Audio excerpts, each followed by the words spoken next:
Toto Salamon Likamou, Karim Mokonzi, collègue d'ailleurs. Donc, c'est-à-dire surprise, Moko Batouba Kouta, la Mouna Monati. Donc, ça dit, ce qui a vendu, vous apprêtez à Otoka, à Biwi, vous apprêtez à qui va gagner là, oui, vous apprêtez à bander ça, oui. Mais moi, on a la volonté. Ça dit, comme pour la rabat, on va pas pour la navire, c'est là qui pèse. Non, pas.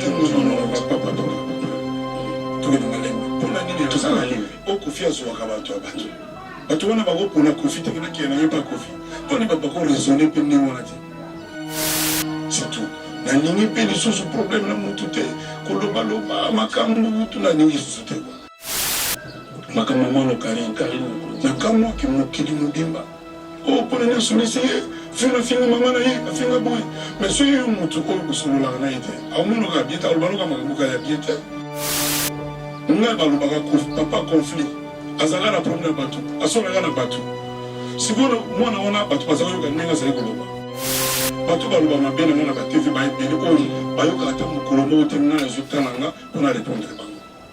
Bateau batala bayebi. Si vous n'a mutu baluba mutu problème na bateau. Na arranger problème na si problème. Et ça quand même bé.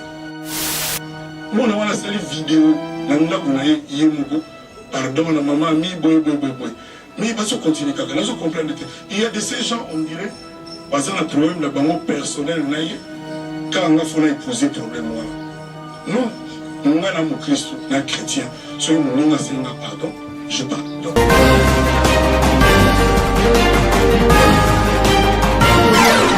Bienvenue à cette deuxième partie de Succès de Star et nous recevons un grand artiste musicien congolais en la personne du festoyeur, bien sûr. Osamloka, Koffi Olomide, qui est notre invité en cette deuxième partie de cette émission Succès de Star. Et vous savez que l'artiste est en pleine liesse. Pourquoi? Vous savez, avec l'idée de 33 ans du groupe Quartier Latin International, également de la sortie prochaine de son album Légende. Et l'artiste sera aussi à une grande salle à Paris en 2020. Et vous savez, la salle Paris de France Arena. Et vous aurez toutes ces précisions à travers cette émission Succès de Star avec l'artiste musicien Koffi Olomide à qui je dis bonjour. Comment on parle? Salut Coco. On l'a étonné, Coco. Mais j'aurais aimé que tu me présentes autrement que par le terme festoyeur. Festoyeur parce qu'il y a le 33 ans, il y a encore... vous êtes dans la joie bien sûr parce que les 33 ans Quartier Latin également Paris de France Arena qui nous attend encore, l'album Légende aussi. C'est ça encore, en plus, parlons de cette joie-là. Sur ce nous l'appelons festoyeur. Bon, je comprends les explications, mais je n'accepte quand même toujours pas que je sois défini comme un festoyeur. C'est mon travail, hein. Je ne suis pas à la fête comme tel. Je suis heureux de ce que le Quartier Latin a atteint l'âge de Jésus, 33 ans. Et je suis heureux aussi de ce que le Congo, notre pays, à travers ma personne et le Quartier Latin, va être le premier africain, premier groupe africain à aller à Paris de la Défense Arena en 2020. Donc, mais bon, de là dire que je suis un festoyeur, ça va quoi. 33 ans d'existence que fait Olomide, c'est déjà un âge bien adulte, hein? Un âge de bonheur bien sûr. Dans la Rome antique, on disait 33 ans, c'était l'âge des centurions. C'est-à-dire, les centurions, c'est les gens qui dirigeaient les troupes. Donc, le Quartier Latin a atteint cet âge-là. Dans la musique congolaise aujourd'hui, c'est pas évident. Et puis, 33 ans, on peut le dire, avec quand même un relatif succès. Sinon, pas mal de succès. Donc, j'invite tout le monde, tous les mélomanes, à venir célébrer ce patrimoine congolais. Parce que le Quartier Latin aujourd'hui est une richesse des Congolais, c'est un patrimoine de notre pays. Il appartient à tout le monde. C'est l'une des plus belles vitrines de la musique congolaise dans le monde. Et donc la fête ce sera dimanche le 1er, donc demain, au salon Congo de l'hôtel Pullman. Nous avons eu la chance d'avoir l'accompagnement du Orange, et que je remercie, que je salue. Et il y a aussi donc l'hôtel Pullman qui a bien voulu nous donner son cadre pour faire cette célébration qui est très très importante pour moi. Alors, c'est là demain, après Brazzaville également, vous avez fêté les 33 ans de quartier latin à Brazzaville, toujours, et on continue toujours la fête. Il y avait aussi Pointe-Noire. Il y avait aussi on a commencé le samedi 23 à Brazzaville, et là, le premier, donc à l'hôtel Pullman pour l'équivalent. 33 ans après, avez-vous toujours la sensation d'avoir tout donné musicalement, ou avez-vous encore des choses à donner dans l'univers musical? Qui a déjà donné tout? Qui? Même Dieu continue de faire. Moi, je ne suis qu'un être humain, je suis rien, je suis tout petit. Donc je suis dans un cheminement, je continue à respecter le public, à aimer le public, et donc à me donner la peine d'être à la hauteur de son estime, de sa confiance et de son affection. C'est-à-dire quoi? Les personnes qui ont été à la célébration à Pointe-Noire en ont eu pour leur compte, après Brazzaville. C'est pas pour ça que je vais dormir sur mes lauriers. Je vais donc tâcher d'être à la hauteur de moi. Le quartier latin et quelques anciens, entre guillemets, qui sont venus de Paris, qui sont là, que les gens vont donc découvrir. Nous allons tout faire pour que le spectacle soit digne de ce nom, que le décor soit là. J'ai aussi l'accompagnement de CMCT de Jean-Claude Yalé, mon ami. C'est lui qui se charge de décorer la salle. Il y aura une décoration, franchement, je peux oser le dire, féerique. On a pensé à une structure franchement magnifique qui va rester dans les esprits. Alors, Koffi Olomide, beaucoup de chansons écrites par l'artiste musicien, on connaît Banzembe Belé, on connaît un problème pour la Banzembe concernant le problème est tout ça dans le ça c'est les problèmes de riches quand ils ont trop de biens. C'est-à-dire on a trop de belles chansons, on en oublie. Les mots ils vont sauter tout ça là dans la soupe. Les mots sont battus dans le 6e chantier. Les mots sont dans la diva. Les mots sont dans la monobila. Les mots sont dans la mal aimé. Les mots sont dans la SOS. Parce que nous devons focus sur la égérie, sur $1, sur papa Mwasuma, sur le verse Péali. Donc ça dit, na contact qui m'a quoi là, na comment on a 600 on a signé ça là. Donc c'est la difficulté que nous avons aujourd'hui. Et dès que nous commençons 2-3 chansons, le public dans l'engouement commence à nous réclamer les chansons. Ce qui fait qu'on a du mal à venir avec un répertoire et à le respecter de A à Z. Parce que pour l'instant, on respecte le public, ce public a signé mon aïe, on a obligé de changer, on a satisfait le public. Et c'est devenu franchement quand même un problème. Il y a un tournoi, on a recette, on bateau, donc ils ont passé, on a maintenant qui te faisait belé. Belé, tout comment bête, parce que la femme de quelqu'un, ce qui signe les cœurs à bandier, mais n'a émission, n'a évité. C'est-à-dire délice, nous avons mon athée. Donc, tout bête à mot, tout bête tout pi, tu es jolie. Les arènes sur la salle. Papa moi, tata moi, et puis je retrouve la danse, ça va congolais. Tout ça va congolais. Bango va togolais. Donc, nous surtout les au Kenya, la Katina, l'hymne national, papa m'a dit, donc des gars. Des gars, les Doriani, les esclaves, notre problème dans le quartier, la télévision, répertoire. Babinda Bass, il faut te mettre un peu Manzema Moustiquet, il faut te mettre un peu Biblia, Gibson Ali, il faut te mettre un peu shopping, il y a des pichos, il faut te mettre un peu. Tout ça, le problème, il y a un répertoire dans le quartier. Les personnes données 2 jours comme. Mais tout ça, c'est alors, puis moi, on a vu ça, tout dans rêve, un projet, mais dans la réalité, ils ont passé. Ils n'ont passé d'abord un, vous voyez, ça y est, tout le monde a un bon côté. Mon expression, mon en a été, bon, et puis ça, n'a pas besoin de 2 jours. Pour ceux qui sont libres, pourquoi pas. Mais la façon de vivre à Congo, ils n'est pas évident, mon cher Tony, ils n'est pas évident. Donc, tout ça, tout ça, nous sommes capables de faire ça pour le moment. Tony a prévu le dimanche, le 1er. On a bien battu, surtout nos collègues musiciens, ils ont fait il y a quartier latin. collègue na bango quartier latin donc ils allaient pour na surtout la musique kitoko. Alors c'est déjà demain, mesdames et messieurs, donc au Pullman Hotel, retrouver Koffi Olomide et son groupe Quartier Latin, 33 ans déjà. Mais quelle a été la première chanson écrite par Koffi Olomide dans Quartier Latin?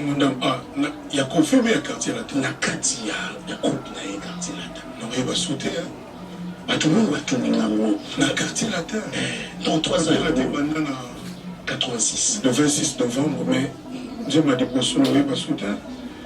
Album la bisol pour ceux qui étage sous capé etamona ngobila wana quartier la tête voilà l'étudiant le plus célèbre donc voilà l'étudiant le plus célèbre dans quartier la terre album la bisol qui magie je connais le souhait puis magie donc magie au peut que tu bête dans la quartier la terre magie je ne sais plus.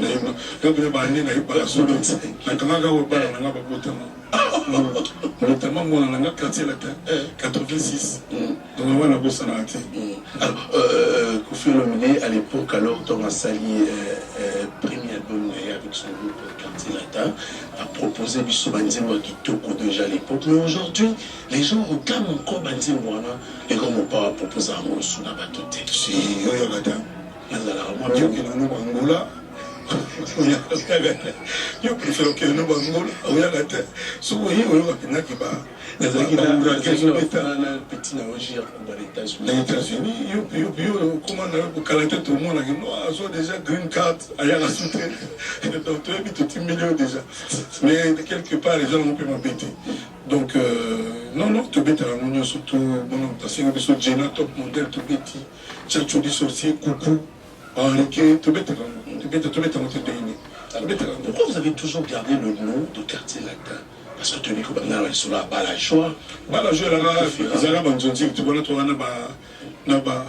as Janana, Dinogo, Popolipo, Sek Bidens, comme Moussou, Vieux Gossi, Adel, moi j'ai pu Wedengaï, Kinkester. On a perdu, donc ça dit ne pas ça. Donc, il y a bien un on vient dans la bien avec Jantos. Donc, voilà, le Banjondi, depuis ma concert, je me rappelle, l'album il y a Diva, cœur, les plus grandes voix en Moko, ma mère, voix de Defao, Carlitona de Baba. Donc, je ne les remercierai jamais assez. On passe là-bas, cœur à Diva, il y a souci d'été, tout ça, on passe là-bas.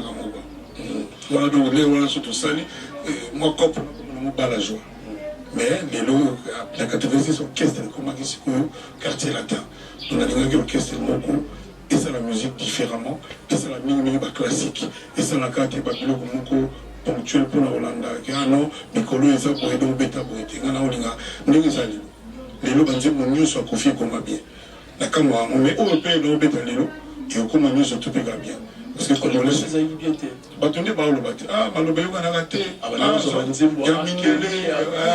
tout ça.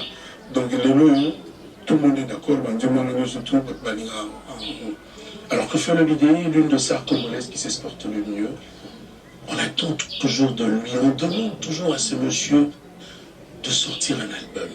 Mais maintenant encore un moment, il nous a dit la tiki musique, pas fan, était départ de Kotikate. Mais l'artiste dit, bon, je vais lancer un album sur le marché. Légende. Pourquoi ce titre Légende, Koffi Olomide? Légende, c'est-à-dire, ils appellent Soukate. C'est comme ça Koffi.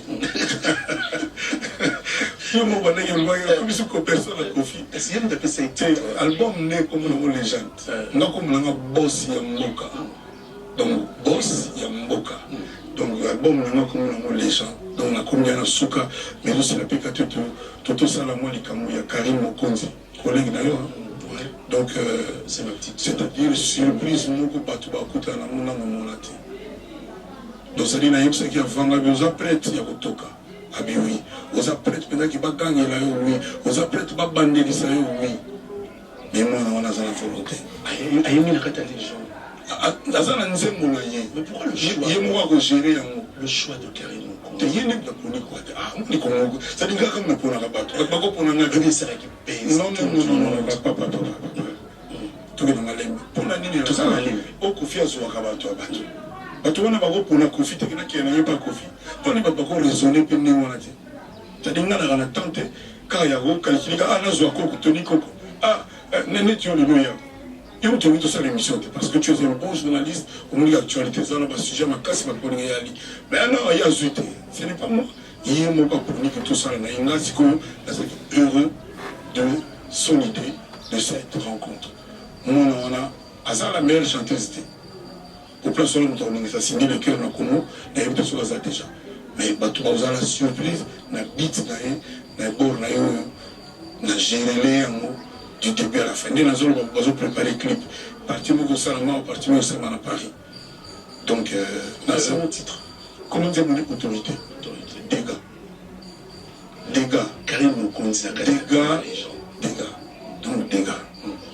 On va quand même profiter de l'occasion pour féliciter Karine de la chronique musicale aujourd'hui, en artiste musicienne aujourd'hui devenue. Donc, non. Alors, tu as commis artiste musicienne. Ok. Comment on a apporté à sa premier titre? C'est différent. Le problème peut-être on a fait ça titre. On a fait un album à comme superstar. Tu es superstar. Tu es le superstar. Tu es le mot qu'on a biso. Mais il y a des personnes comme artiste musicien. Ayembi kaka. Ils sont comme une danseuse, une soupe Ayembi. Nous avons c'est bien même pour trouver un acteur à cinéma. Nous avons Depardieu, Bayemba. Nous avons comme artiste et musicien. Donc, Yves Montand, Bayemba. Mais Ayembi, nous avons s'auto-diriger, encadrer. Sur vos clips, nous avons des photos, ça, solo. Donc, tout ça, sérieusement. C'est le cas, je peux vous dire, je vais aller déjà dans le studio au Tchèque les voix. Oui, dans le studio, tout ça, tout ça, tout ça, le plus grand featuring congolais de tous les temps, Wake Up. Dans le studio, on a plus de monde. Comme on a Guillaume. Alors, en parlant de plus grands featuring, ça me rappelle également que P à son âme, Papa Wemba, mais il y a deux grands artistes musiciens également, Kofi, donc le 28 et le 30, on va se rappeler, donc, l'artiste, tous qui, tous se rappeler, il y a Bango, les sous Papa Wemba, mais Pépé Calé, également, Taboulé Rocheron, que tu as même immortalisé, concernant rendre un vraiment hommage, Kofi Olomide, quand même un message pour ces deux artistes musiciens, Pépé Calé, et puis Taboulé Rocheron. Qu'est-ce que tu veux que je te dise? Batumi Baléona, c'était idole ya motema nanga. Batutu lelo bayebi Pépé Kala zalaki 2-3 rues simananga na bandal. Donc aki mpena mutu ayaki pananga sika beta porte comme on a dit. À côté à ça, le bil comme on a sali comme on a kwa ningo zazui. On a pena vina album chanter la ndimona et vous ceux vous allez remplacer un jour na quoi. Parce que bateau bayimba ba c'est OK. Mayil o yaki na papa wana na yaya wana incroyable. Taboulé yende mutu wof. Et il y a le boulanger, surtout à Bali Panaï, il y a une salle sur la maboute, surtout au Landalaye. Donc il y a un style où il y a un fils, c'est lui. Donc ça clavette, c'est pas plus mal à bon, on a ça là qui, la conscience, la bowling, on a monté au moko. Donc rien à dire, hein. Donc taboulé, mon place à Zali, Ayebi, ceux qui bowling, on a un respect, des alliés à travers moi, on a un qui n'a pas Kofi Olomide. Voilà, alors parlons bien sûr de Kofi Olomide aujourd'hui qui reste le long grand Narumba Nabiso. Il y a un petit problème, grand Mopao. La rumba congolaise n'est pas inscrite dans le patrimoine immatériel culturel à UNESCO. Pourtant, on a des grands comme vous. Qu'est-ce qui fait qu'aujourd'hui cette musique rumba Nabiso et Yebanimaka s'est inscrite dans l'UNESCO? Là, monsieur, nous choqué, nous pour nous, ce n'est pas important. Le plus important pour nous, c'est que tout ça, et puis, tout il y a dans la rumba traditionnelle, style, il faut évoluer. Dans la déroute, on a plus de Gims, Dajo, Inus, leki ya HB. Hein? Leki ya HB. Tu vois, quelque chose à y avoir, leki. Leki ya HB. Bayinos, bagaz, mawete. Parce que les gens sont fous, ils font ça. Le tout comme la 7e génération. Vous avez dit, c'est oui. Bana na biso bayembaki déjà, mais bana na bango bakoma kota. Bana na biso kutu baoto kota. C'est-à-dire, nous tous bakoko biso nous surtout quoi. Biso tout, tous autres na mutu tout alelo na mwana moko oyo akoma mwana 20 ans. C'est elingo lobana ta boti na muté. Mais baka kaza dia na âge ya kobota. Donc toi dia bakoko. Donc toi lelo na 7e génération. Et puis faut mon na ndenge zokenda. Bairo, Wale, Bazali, Ibele, Banaza, Tangana Naza, Kutalena, Mamana, Ina, Continuar. Donc, Banaza, donc, il faut que nous ayons les ceux qui ont le bio ignoré qui est l'eau au Tikali. Au soir, le premier Tagaka Rumba, soit disant que Rumba qui est tant mieux, mais pour la bien, il faut toujours up to date. Il faut être de ton temps. Mais comme ça, moi, on injecte moi qui m'est l'eau, tout ça, on est à l'époque de Vinanga, je peux peut-être contredire, je peux me tromper aussi. C'est comme ça que quand on voit l'album Légende, vous allez à Kokamwa. C'est destiné à qui? La banne à l'élo. Et puis tu as l'accueil vis-à-vis du public. Donc, Rumba c'est bien, mais on ne veut pas mourir pour la Rumba. D'abord, le plaisir est de sauter. Et vous avez chanté, vous avez chanté, et vous avez chanté, et la Colombie, nous sommes tous mieux que nous. Nous avons pour la monnaie, nous sommes tous les talents, basali ndongolo na ba ivoirien ba Niger. Ndongolo ka biso me balambi yango ba pakoli yango ba tia yango ba jar et comme on est comme moi. Biso pe rumba. Tout ça là qui dit ba kaka rumba te. On a les patrimoine toujours pas ba papa na biso ba Vibumbenga, ba Franco, ba Rochero, ba Calais, ba Longomba, etc. Mais c'est à nous. Donc, moi, c'est comme ça qu'écoute, on a style Tchatcho. Donc, Tchatcho, quoi. Donc, voilà, quoi. Légende. Combien de titres? Oula, ton équipe a 20 titres. Ton équipe a 20 titres. Cette fois-ci? On a évité, bon, le coup, la première fois, on a mis Trompagi, tant dans le baggy, dernier album, Batutu Baboy, la bonne lampe qui a dernier album. On dit, donc, on a la mano qui n'a pas de mais pour la dernière jour, on tient que. Babandi Gosala, Afrique comme une moka, par le président de l'Afrique, à Ouanga, ce qu'on a posé, candidature en tant que président de l'Afrique. C'est même ça déjà le Cameroun. Ça rêve maintenant sur la moelle. Mais nous sommes dans le boulot, nous sommes là, nous avons le boulot pour qu'on ait la cible. Il fallait qu'on ait la défense arène, tous allons vraiment battre les bossons. La défense arène, on va en parler également, puisque c'est l'une des grandes salles où tous les là, où nous avons pas au bêta. Et date, nous tous les battus, en 2020. Oui, donc c'est normal, dans la salle, c'est bon. Et puis papa Coco, Tony, il ne faut pas que Gotika Patuba Kanisake, Napoto, ça le cola, le cola accord, ex-Bercy, et place le Stade de France, artiste, accord Kindaga Yemoko, à Suisse. Après une date à Betty. Non, il faut battre Baïba. Bon, c'est battu que. Ça fait moins 1 an. On a une équipe c'est-à-dire, ils ont un caractère artiste à Zui. Ce n'est pas l'artiste. C'est-à-dire, il faut que l'artiste, le producteur, mon bandima, qu'on bête ça. Et ça, c'est que yo mon moutoumi bête ça, mais yo mon moutoumi pour la salle. Et puis, dans la moindre caractère, ok, aux yeux, on les non.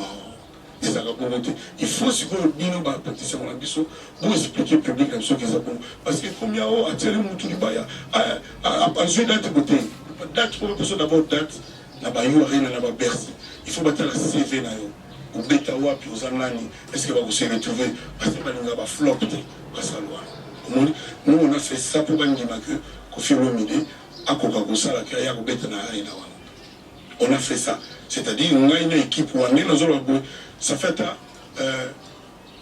17 affiches pour Ndelo na Baboui. Baboui te me bazo mona que ils ont convenu te na ndenge ya bango ba concevoir sur la camo. Parce que bazo batika ka te na idée que banze mona bisoka na ba Château Rouge, na ba Mama Tongé, na ba nini ba Victoire non.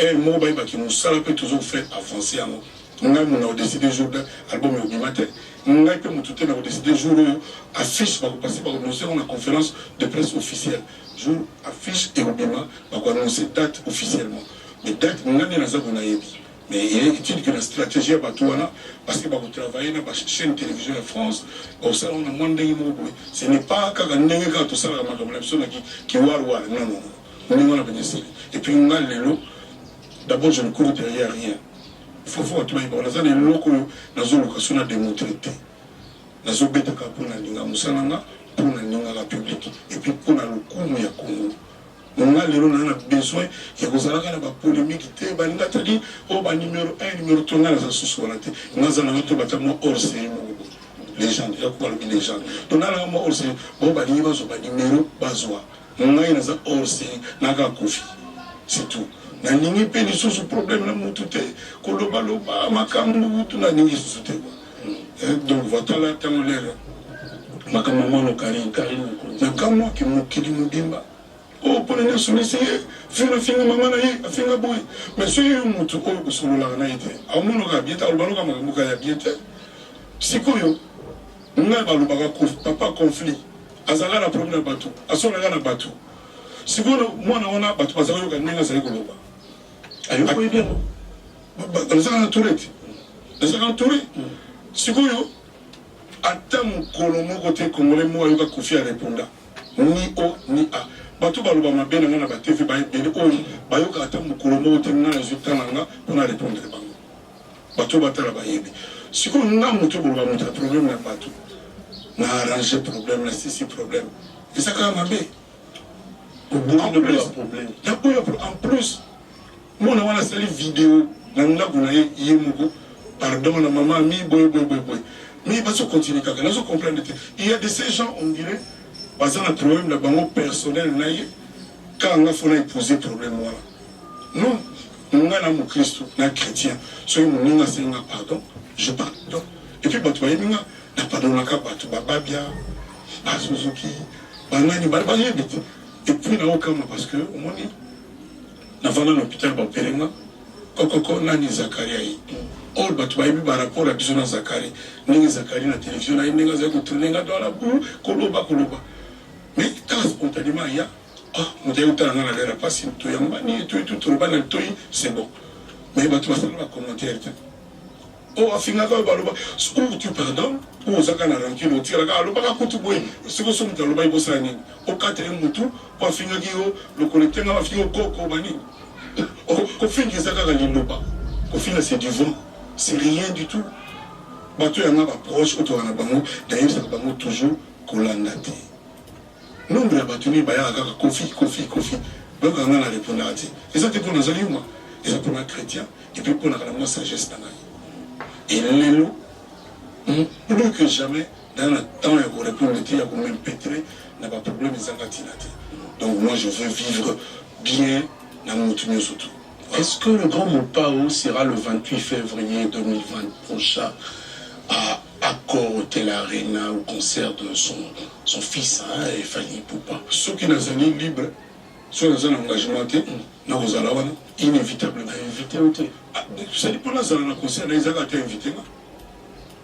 Ça dépend ceux qui ont considéré que moi, je suis Congo, moi, je suis Kofi, il y a quartier latin. Alors ça, le coup, il y a Congo, le coup, il y a quartier latin. Parce que tout l'ingate, Fali Poupa, c'est le quartier latin. Tant que ça va te bénir, sentir, va te bénir,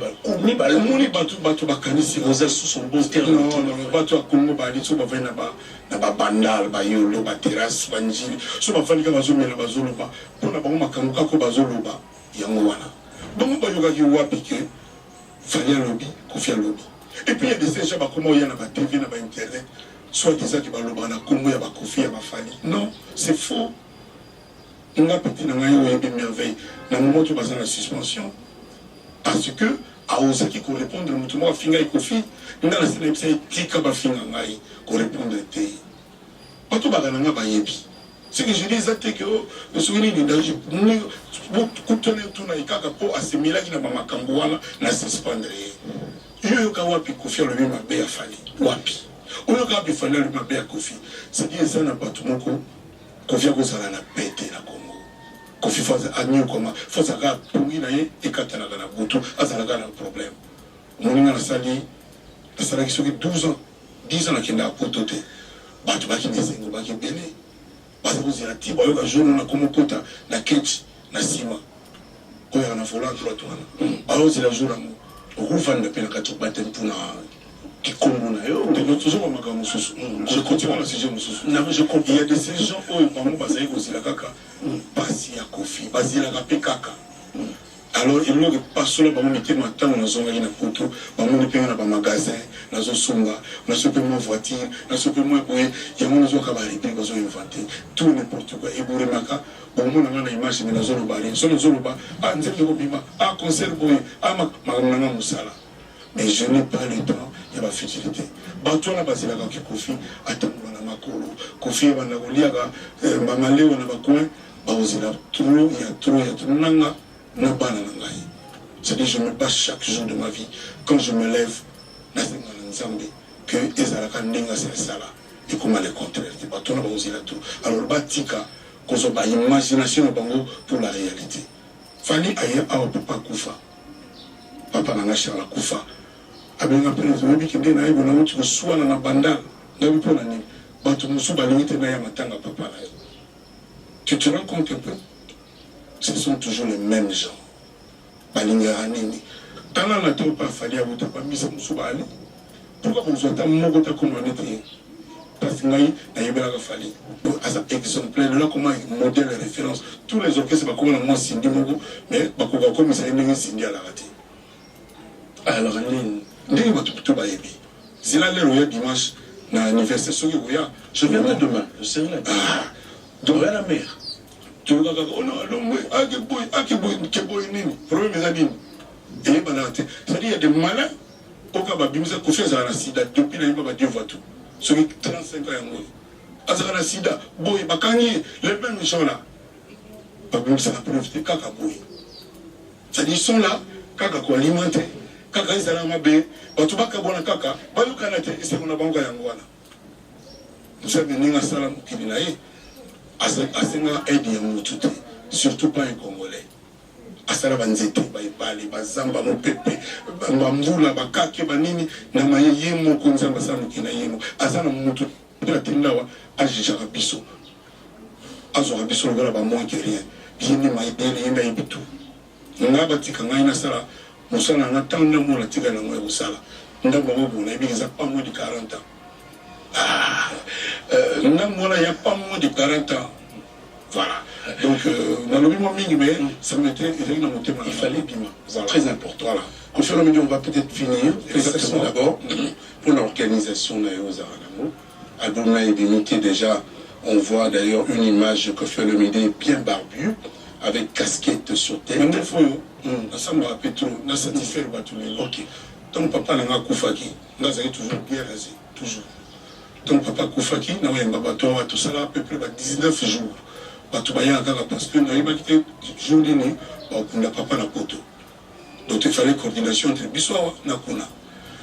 Donc, nous avons dit que nous avons 6-7 heures, nous avons dit que idée au 89 où on fait beaucoup de sur la direction, ils ont été.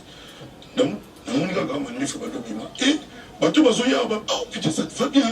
Nini? Oh, la barbe blanche là. Ah bon? On est là qui est là, on a un peu moins en effet. Après tout, c'est pas mal. Et bateau c'est pratiquement mieux. Bien. C'est comme ça que la tika pe barbe. Quand la bouille bima. Oh, tiens la teinture, oh, qui beauté. Quand on dit une zambe, moi, tu n'es pas là. Donc, voilà. On va finir cette entrevue avec vous. Nous sommes tellement bien suivis. Maître Yannick Bondina et Felama, merci de suivre cette émission. Également à l'équipe technique Kevin Mushinga Zakwani, Pedi Pereira, que nous accompagne également, sans oublier le réalisateur Festamou. On va finir cette émission. L'actualité, c'est le concert de 33 ans de Quartier Latin International. Demain dimanche au Pullman Hotel. Les grands Mopao qui vous invitent. Grand Mopao, avant peut-être d'avoir votre dernier mot. Vous avez dit, il ne faut pas confondre rêver sa vie et vivre ses rêves. Exactement. Avez-vous l'impression d'avoir vécu vos rêves? Je suis je suis en train de, par exemple, Lélo, il fallait aller à Bercy, il a vécu un rêve. Que nous, on a un comme ça dit, la génération n'a pas on est 5e. Il y a un niveau aussi. Il y a un niveau aussi dans le bâté. La génération n'a pas ils ont le Lélo. Ils ont payé, ça, mais tu vois, le numéro 1 mondial, ils ont une photo, ils ont là. Tu vois le bas, tu vois celui, puis tu as une autre, moi, on a besoin, il y a une besoin de coco de moi. On a besoin de coco de gâteau, moi. Donc, il faut que tu aies pas comme Nima. Il faut que tu aies pas comme Nima. Il y a un rêve, moi, le roi Inos, il y a une mélagaïna.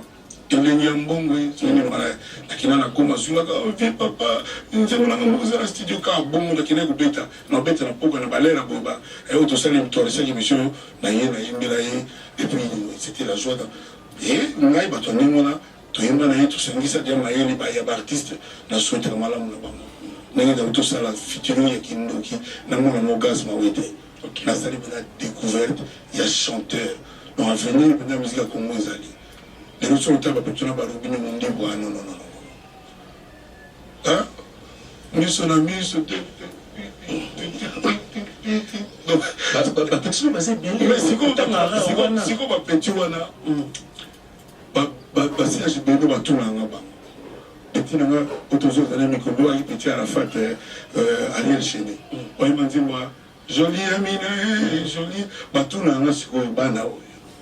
Donc, en tant que Congolais, en tant que papa, en tant que Moutoumou, hors série, à l'homme, je suis fier en tant que Congolais, en tant que patron. Je suis carré, je suis un Kofi central.